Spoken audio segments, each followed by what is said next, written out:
تبارك الذي إن شاء جعل لك خيرا من ذلك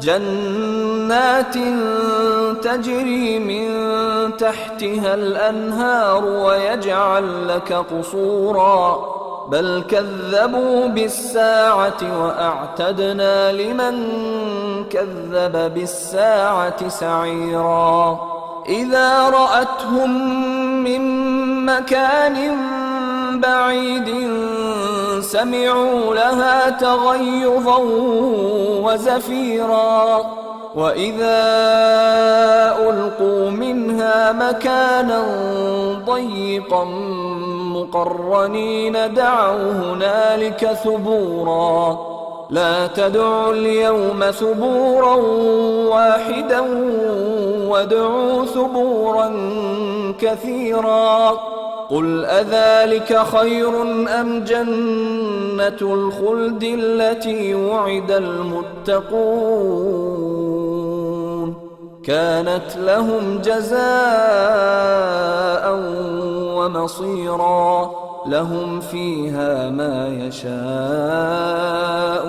خالدين كان على ربك وعدا مسئولا ويوم يحشرهم وما يعبدون من دون الله فيقول أأنتم أضللتم عبادي هؤلاء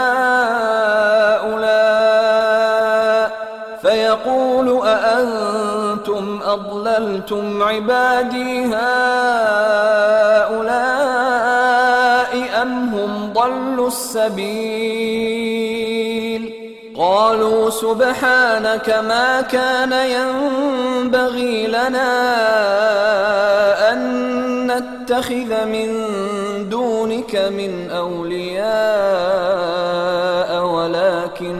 ولكن متعتهم وآباءهم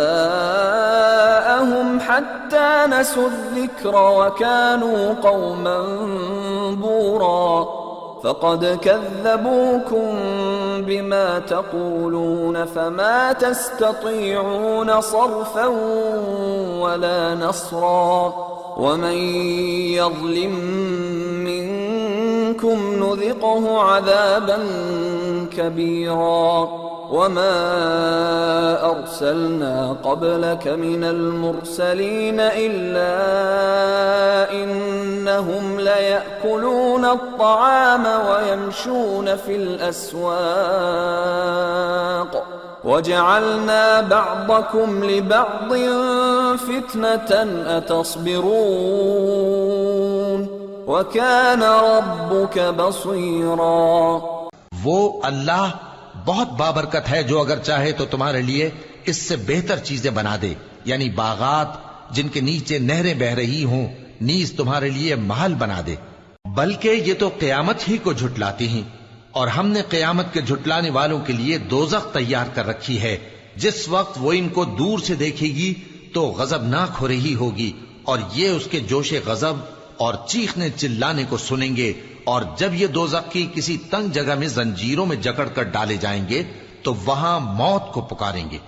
आज एक ही मौत को न पुकारो, और बहुत सी मौतों को पुकारो। पूछो कि ये बेहतर है या हमेशा की जन्नत जिसका परहेजगारों से वादा है। ये उनके अमाल का बदला और रहने का ठिकाना होगा। वहां जो चाहेंगे इनके लिए मुयस्सर होगा, हमेशा उसमें रहेंगे। ये वादा अल्लाह को पूरा करना लाजिम है और इस लायक है कि मांग लिया जाए। और जिस दिन अल्लाह इनको और उनको जिन्हें ये अल्लाह के सिवा पूजते हैं जमा करेगा तो फरमाएगा, क्या तुमने मेरे इन बंदों को गुमराह किया था या ये खुद गुमराह हो गए थे? वो कहेंगे, तू पाक है, हमें ये बात शाया न थी कि तेरे सिवा औरों को दोस्त बनाते, लेकिन तूने ही इनको और इनके बाप दादा को बरतने को नेमतें दी, यहां तक कि वो तेरी याद को भूल गए। और ये हलाक होने वाले लोग थे। तो काफिरों, इन्होंने तो तुमको तुम्हारी बात में झुटला दिया। बस अब तुम अजाब को न फेर सकते हो, न किसी से मदद ले सकते हो। और जो शख्स तुम में से जुल्म करेगा, हम उसको बड़े अजाब का मजा चखाएंगे। और हमने तुमसे पहले जितने पैगंबर भेजे हैं, سب کھانا کھاتے تھے اور بازاروں میں چلتے پھرتے تھے، اور ہم نے تمہیں ایک دوسرے کے لیے آزمائش بنایا، کیا تم لوگ صبر کرو گے؟ اور تمہارا پروردگار تو دیکھنے والا ہے۔